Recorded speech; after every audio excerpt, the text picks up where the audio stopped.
삼청동은 여느 때와 같았다. 노랫소리, 길거리의 사람들. 삼청동을 걷던 중 나는 라디오 M이라는 카페를 보았다.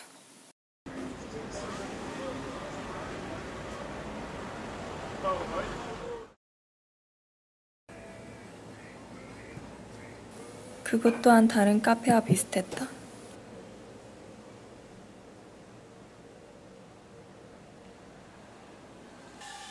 아니, 비슷한 줄 알았다.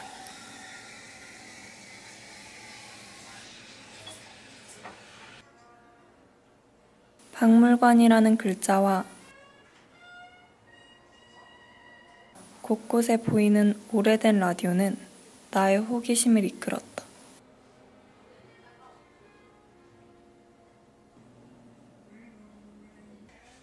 아래층으로 내려간 순간 너무 놀라웠다.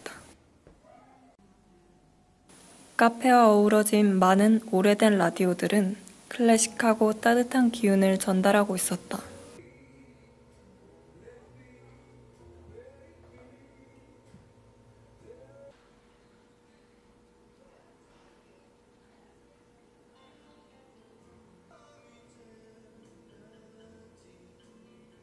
그리고 카페만큼 따뜻하신 사장님으로부터 라디오에 관한 이야기를 들을 수 있었다.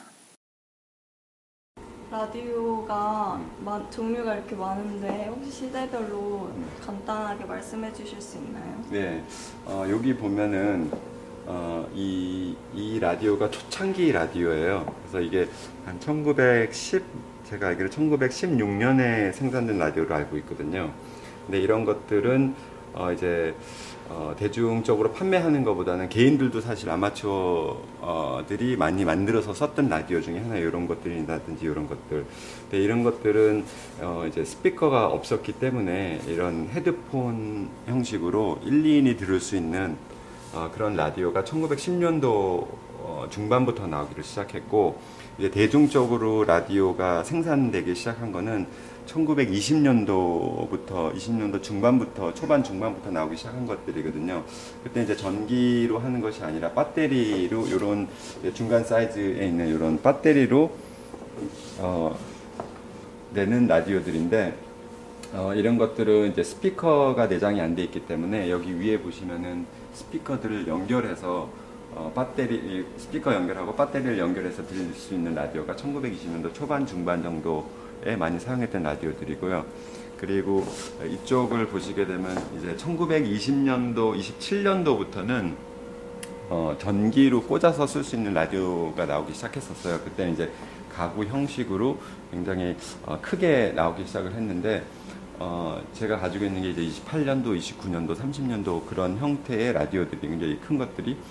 근데 어떤 것들은 그 전에 20년도 중반에 썼던 것처럼 스피커를 연결해서 쓰는 라디오들도 있고, 저쪽에 보시면 이제 뒤에 지금 보이진 않는데 뒤에 스피커들이 또 내장이 되어 있는 것들이 있어요.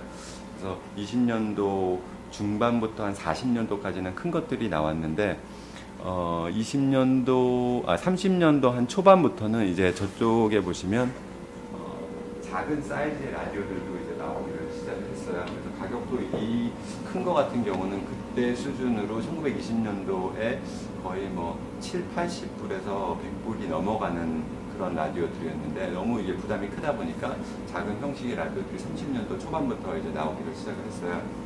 그러다가 이제 또 시대가 좀 지나서 1940년도에는 그 베이클 라이트라고 플라스틱 형식의 라디오로 대량 생산할 수 있는 그런 라디오들이 나오는데, 그것이 바로 저런 것들이에요.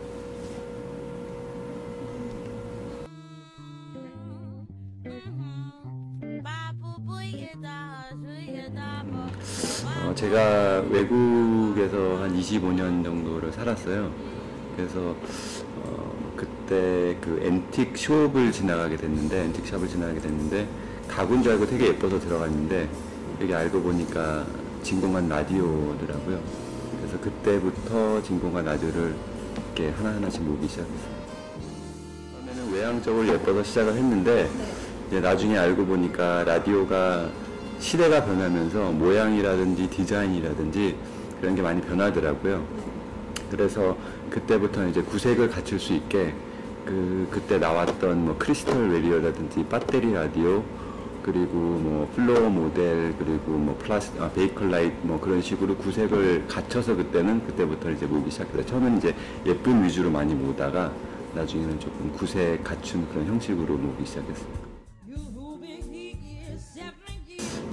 제가 수집하기 시작한 것이 1998년이거든요. 그래서 그때는 이제 뭐 인터넷이나 그런 것들이 거의 있긴 있었는데 거의 사람들이 많이 이렇게 사용을 안 했던 시기였기 때문에 그때는 이제 뭐 앤틱 샵이라든지 아니면 신문 같은 데서도 사실 제가 보고 구입을 한 경우가 있어요. 그래서 어떤 분이 뭐 평생 모았다는 것을 가서 구입한 것들도 있고 그러다가 이제 처음에 모았던 건 제가 캐나다 쪽에서 있었거든요. 그래서 캐나다에서 많이 모으다가 나중에는 이제 제가 뉴욕으로 가게 됐거든요. 그래서 뉴욕 쪽에서도 좀 모으고 그리고 나중에는 뭐 인터넷 쪽으로도 모은 그런 경로도 있고. 네.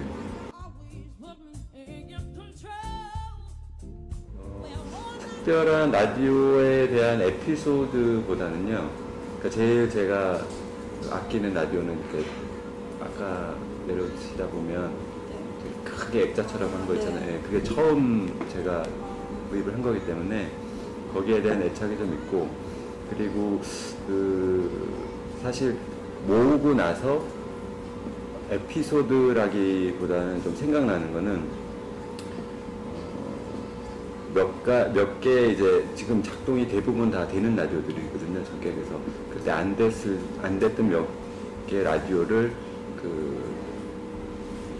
고치기 위해서 저런 거 큰 것들을 보면은 굉장히 크잖아요.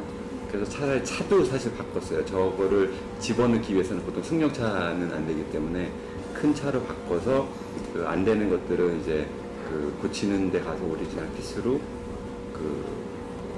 고치면서 이렇게 왔다 갔다 했던 생각들이 많이 나고 그다음에 이걸 이제 한국으로 가지고 들어올 때 패킹을 해야 되잖아요. 그래서 패킹을 하고 이제 사진 작업도 좀 하고 해야 되기 때문에 장소가 좀 큰 장소가 필요했어요. 워낙 큰 물건들이 많았기 때문에. 그래서 그때 기억으로는 한 100평 정도 되는 그런 상가 비슷한 걸 빌려서 1층에는 이제 페리오 퍼니처라고 야외용 의자, 테이블 같은 거를 파는 거를 한 3개월 정도 하고 밑에서는 이제 사진 작업하고 패킹하고 그런 생각들이 많이 나는 것 같아요. 특별한 라디오를 모으면서의 에피소드는 많이 없었고 모으고 나서 이제 들어오기까지의 그런 생각나는 건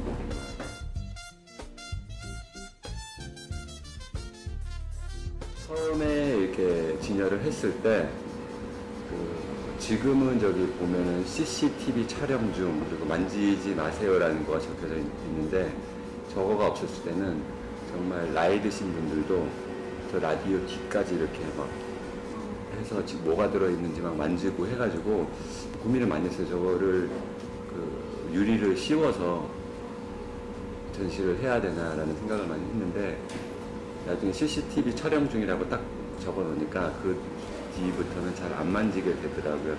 그런 에피소드가 좀 있었던 것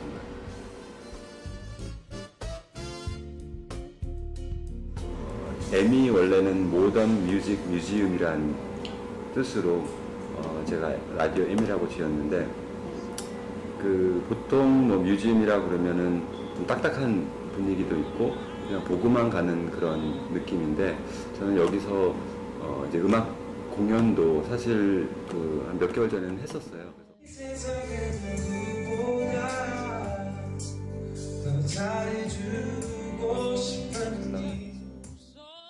공연도 하고 지금 계획해서 11월 말이나 아마 12월 초부터 다시 공연할 계획을 하고 있거든요.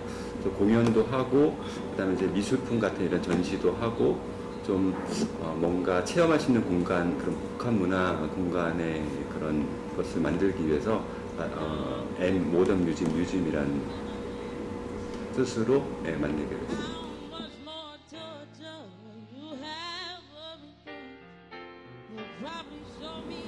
라디오를 이제 사람들이 많이 안 듣잖아요. 안 듣고 이제 더 이제 좋은 것들도 많이 나왔잖아요. 뭐 아이패드도 나오고 컴퓨터에서 이제 음악도 다 들을 수 있고, 그리고 음악 같은 것들을 굉장히 쉽게 들을 수 있는 그런 것들이 많이 나왔기 때문에 저는 뭐 라디오가 없어졌다고 그래서 특별히 뭐 안타깝다 그런 생각은 없고요.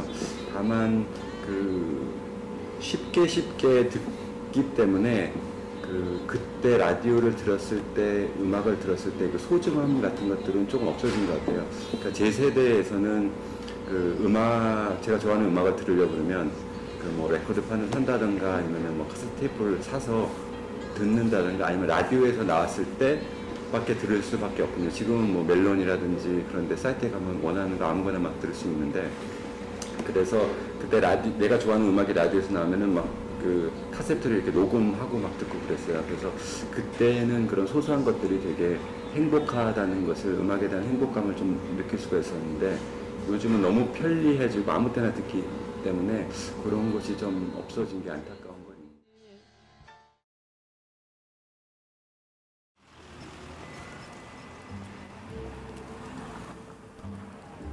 사람들은 이곳에서 라디오를 보며 옛 추억을 회상할지도 모른다. 무엇이든 언젠가는 사라진다. 하지만 사라지는 것들을 기억하려 하기에 그것이 더 소중해지는 것이 아닐까?